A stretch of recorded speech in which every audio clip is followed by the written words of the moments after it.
Hello everyone, it's Priyanka. I hope all of you doing well. तो आज देखते हैं वृष राशि के लिए, टॉरस के लिए 7 से लेके 13 ऑफ नवंबर तक का वीक कैसा रहता है आपका। देखते हैं कार्ड्स के थ्रू क्या एनर्जीज आ रही हैं आपके लिए। Six of wands, okay. Starting of the week ही आप कोई विक्ट्री देखने वाले हो, कोई तो भी सक्सेस आपके पास आना चाह रही है और आ सकती है। आप काफ़ी टाइम से अगर किसी पर्सन के कम्युनिकेशन का वेट कर रहे थे तो वो भी हो सकता है। यहाँ आप देख सकते हो 2 ऑफ वॉन्ड्स का जो कार्ड आया ये आपको यही बता रहा है एक्चुअली आप काफ़ी टाइम से किसी अपॉर्चुनिटी का वेट कर रहे थे, किसी पर्सन के आने का वेट कर रहे थे, किसी पर्सन के कम्युनिकेशन का वेट कर रहे थे, या आप ही कहीं मूवमेंट करने का वेट कर रहे थे, ट्रैवलिंग का वेट कर रहे थे।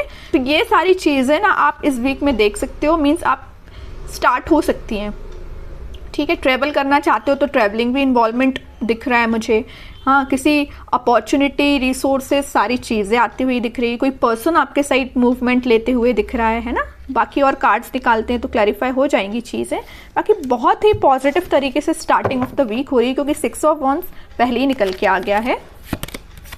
किंग ऑफ कप्स, देखिए मैंने स्टार्टिंग ऑफ द रीडिंग ही बोल दिया था आपको कि आप किसी ऑफर का वेट कर रहे हैं, आप किसी पर्सन का वेट कर रहे हैं, तो वो पर्सन आपके साइड मूवमेंट लेने के लिए निकल चुका है। इस वीक में वो आपसे कम्युनिकेशन कर सकते हैं। आप जिस कप को लेके बैठे हुए तो मे बी वो कप आपका फुल करने आ सकते हैं। और बॉटम में एम्परर का कार्ड आया है, बहुत ही पॉजिटिव कार्ड आया है। मीन्स आप ना अब लोगों के पीछे भागना आपने छोड़ दिया। अभी तक आप लोगों के में भी पीछे या अपने पार्टनर के पीछे ही मीन्स भागते थे, लेकिन अब आपके पार्टनर आपके साइड आ रहे हैं क्योंकि आपने एक अथॉरिटेटिव पर्सन की तरह अपनी पर्सनैलिटी बना ली है। मीन्स आप ना अपनी मेंटालिटी इस टाइप की बना ली है कि जिसको आना है आपकी लाइफ में आए, जिसको जाना है जाए, यू डोंट केयर। अच्छी चीज़ है। इस एम्परर मोड में ही रहना है आपको। वृष राशि में बता दूं, वापस से किसी नेगेटिव सिचुएशन में नहीं जाना है। अगर पॉजिटिव शिफ्ट आप अपने अंदर लेके आए हो ना तो उसको मेंटेन करके रखिए, और नहीं लाए हो तो लेके आइए, एम्परर मोड में आइए आप। ये कार्ड आपको यही बताना चाह रहा है। ठीक है, बहुत रह लिया आपने नेगेटिव फेस में, बहुत आपने नेगेटिविटी से डील कर लिया। Now you have to move on. ठीक है, और कार्ड्स देखते हैं और देखते हैं आपको क्या आ रहा है।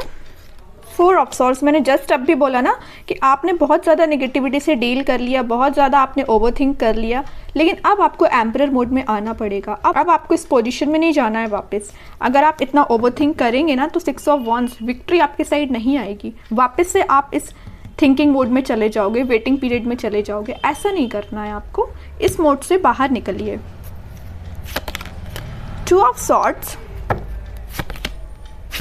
10 ऑफ सॉर्ड्स, बॉटम में आया है queen of swords with 9 of cups. Okay, in 2 cards को भी मैं साइड रखती हूँ। देखिए यहाँ तीनों के तीनों कार्ड मुझे डिफाइन कर रहे हैं आपकी सिचुएशन। मैं थोड़ी देर पहले ही आपसे बोला था ना कि मुझे नज़र आ रहा है कि आप किस सिचुएशन से डील कर चुके हैं। आप बहुत ही ज़्यादा नेगेटिविटी से डील कर चुके हैं, मे बी बहुत ही टॉक्सिक काइंड के पर्सन से आप डील कर चुके हैं। ये मे बी आपके पार्टनर भी हो सकते हैं। तो आप अपने माइंड में थोड़ी सी कन्फ्यूज़न क्रिएट हो गई है एक्चुअली कि अब आपको आगे बढ़ना चाहिए कि नहीं बढ़ना चाहिए, है ना। ओवरथिंक कर रहे हो बहुत ज़्यादा। किसी पर्सन ने अगर आपको इस सिचुएशन में डाला है, इस नेगेटिव सिचुएशन में डाला है, तो तभी आपके माइंड में कन्फ्यूज़न आ रहा है कि क्या करना चाहिए आपको। लेकिन मैं बता ही चुकी हूँ, स्टार्टिंग ऑफ द रीडिंग ही बोला है, यहाँ पे आपके पार्टनर वापस से आपसे कनेक्ट होने के लिए आ रहे हैं। उन्होंने ज़रूर आपको 10 ऑफ सॉर्ड की सिचुएशन में डाला, आप ज़रूर आपने बहुत ओवरथिंक किया, लेकिन आपके पर्सन आपके पास वापस आना चाह रहे हैं। ठीक है, क्यों आना चाह रहे हैं? क्योंकि इनके माइंड में आ गई है क्लैरिटी। देख सकते हो यहाँ पे क्वीन ऑफ सॉर्ड के साथ इनके माइंड में आ गई क्लैरिटी, इनके थॉट्स में क्लैरिटी आ गई। ये अगर इनकी विश, इनकी डिज़ायर आप हो, अगर ये खुशियाँ किसी के साथ देख रहे हो तो आप हो। ठीक है, और अगर अभी तक इनके माइंड में क्लैरिटी नहीं आई थी तो इस वीक में क्लैरिटी आ सकती है, तभी वो आपके साइड कोई एक्शन लेने का सोच रहे हैं। आप मुझे बिल्कुल कमेंट सेक्शन में बता सकते हैं कि ये सारी चीज़ें आपसे रेजोनेट हुई हैं कि नहीं हुई हैं, क्योंकि मुझे यहाँ क्लैरिटी के साथ दिख रहा है कि आपके पार्टनर के माइंड में जितना भी कन्फ्यूज़न था वो दूर होते हुए मुझे दिख रहा है। ठीक है, और करियर और जॉब के पर्पस से मैं बताऊं तो कोई तो भी अपॉर्चुनिटी आपके पास आ रही है। आप जिस सक्सेस का काफ़ी टाइम से वेट कर रहे थे वो सक्सेस आप देख सकते हो। या किसी ऑफर का आप काफ़ी टाइम से वेट कर रहे थे, किसी जॉब अपॉर्चुनिटी का, तो वो भी आप देख सकते हो। या किसी रिजल्ट का आप वेट कर रहे थे तो रिजल्ट आपको पॉजिटिव वे में ही दिखेगा। ठीक है, बस एक चीज़ का आप ध्यान रखिए, आपके माइंड में, अगर मैं स्टडी के बेसिस पे बात करूं या करियर या जॉब या बिजनेस रिलेटेड बात करूं, तो आपके माइंड में मुझे कंसंट्रेशन की थोड़ा सा प्रॉब्लम नज़र आ रही है कि आप अपने माइंड को कंसंट्रेट नहीं कर पाते हैं। अगर आप पढ़ने भी बैठे हो ना, किसी काम पे फोकस करने बैठे हो, तो आपका फोकस ज़्यादा से ज़्यादा 10 to 20 मिनट्स ही रहता है। 10-20 मिनट्स तो मैंने ज़्यादा ही बोल दिया है ना, तो मीन्स आपका कंसंट्रेशन पार नहीं बढ़ पा रहा है। मे बी ये प्रॉब्लम आपके साथ हो सकती है। क्यों नहीं हो रहा है ऐसा? ओवर थिंकिंग इसकी वजह है कि आप पढ़ने बैठे नहीं कि आपके माइंड में 10 टाइप के थॉट्स आना स्टार्ट हो जाते हैं। आप कोई काम को करने बैठे नहीं या किसी स्ट्रेटजी प्लानिंग बनाने बैठे नहीं कि 10 टाइप के थॉट्स आना स्टार्ट हो गए। ये प्रॉब्लम आपके साथ मुझे दिख रही है, लेकिन मैं आपसे बोलूँगी कि आप इस प्रॉब्लम को दूर कर सकते हैं। थोड़ा सा मेडिटेट करिए, अपने माइंड को शांत रखिए जितना हो सके, ओवरथिंक करना बंद करिए। कोई भी थॉट आता है तो उसको तुरंत चेंज करिए। कि ओवरथिंक को कैसे दूर किया जा सकता है? ओवरथिंक को दूर करने के लिए तो सबसे पहले आप मेडिटेट कर सकते हैं। ठीक है, दूसरी चीज़ है कि अगर आपके माइंड में कोई नेगेटिव थॉट आया है तो आप उसको वापस से चेंज कर सकते हैं। मतलब किसी दूसरे थॉट को माइंड में लेके आइए कि अभी राइट नाउ आपकी प्रायोरिटी क्या है। क्या आपके माइंड में जो नेगेटिव थॉट आया वो प्रायोरिटी है, या कोई पर्सन आपके माइंड में आया तो वो प्रायोरिटी है, कि आपके लिए जो अभी आप काम कर रहे हो वो प्रायोरिटी है? तो अपनी टू डू लिस्ट बनाइए, अपनी प्रायोरिटीज़ बनाइए लाइफ में, है ना। जब अपनी प्रायोरिटी आप बना लोगे तो आप उस पर काम करना शुरू करोगे। ठीक है, तो आपका कंसंट्रेशन पावर धीरे धीरे करके इंक्रीज होगा। ओके, ये मैं सिर्फ स्टडी के पर्पज से नहीं बोल रही हूँ। आप अगर किसी भी काम को करने को जा रहे हो या बिजनेस में भी आप कुछ कर रहे हो तो मीन्स आपके माइंड में क्लैरिटी होना चाहिए। ओवरथिंक नहीं करना है, क्लैरिटी लेके आना है। जितना ज़्यादा आप क्लैरिटी लेके आओगे ना, उतना ज़्यादा आप खुशियों के साथ आगे बढ़ोगे। ये दो कार्ड्स ना आपकी सिचुएशन भी डिफाइन कर रहे हैं। अपने माइंड में क्लैरिटी लाइए, हैप्पीनेस के साथ आगे बढ़िए। ठीक है, अब कुछ हैंड रिटन मैसेज देख लेते हैं वृष राशि के लिए क्या निकल के आ रहा है इस वीक में। Transformation begins.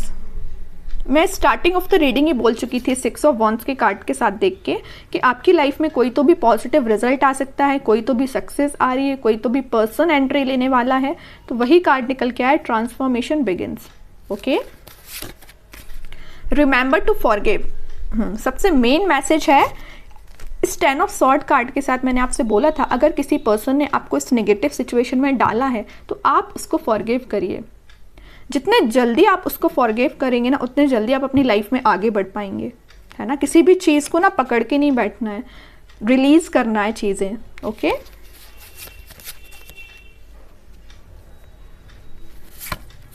दो कार्ड्स आ गए एक्चुअली। New partner. ओके, यहाँ पे मैंने बोला था ना कोई पर्सन एंट्री लेने वाला भी है, तो ये आपका कोई न्यू पार्टनर भी हो सकता है, या आप जिससे कमिटेड है वो पर्सन भी हो सकता है, कोई भी हो सकता है। बट एक कार्ड यहाँ पे न्यू पार्टनर का आया, तो मैक्सिमम लोगों की लाइफ में कोई नया पर्सन भी एंट्री ले सकता है। Okay, honesty is essential. तो आपको ऑनेस्ट रहना है, ईमानदारी से अपना काम करना है। ठीक है, एक कार्ड और मैं स्पेशली आपके लिए निकालना चाहूंगी, वृष राशि। Shine like the stars. Okay, बड़ा ही पॉजिटिव कार्ड आया है। बस आप अपने एफर्ट्स प्रॉपर वे में लगाते जाइए, निगेटिविटी से दूर रहिए, ओवरथिंक करना बंद करिए, प्रॉपर स्ट्रैटेजीज प्लानिंग बनाइए। ये कार्ड फिर आप पे बिल्कुल रेजोनेट हो गई ये चीज़। ओके, और अगर आपकी कोई प्रॉब्लम्स है तो आप कमेंट सेक्शन में शेयर कर सकते हैं। तो जब मैं नेक्स्ट वीडियो अपलोड करूंगी तो वो आपकी प्रॉब्लम्स मैं शेयर करने की कोशिश करूंगी, सॉल्यूशन बताने की कोशिश करूंगी एक्चुअली। एंड आई होप कि ये रीडिंग आपसे रेजोनेट हुई हो। अगर रेजोनेट हुई हो तो आप चैनल को लाइक, शेयर और सब्सक्राइब कर सकते हैं। It's up to you. बाकी के रीडिंग्स के नोटिफिकेशंस आपको मिल ही जाएंगे। तब तक के लिए be positive, stay happy, good bye.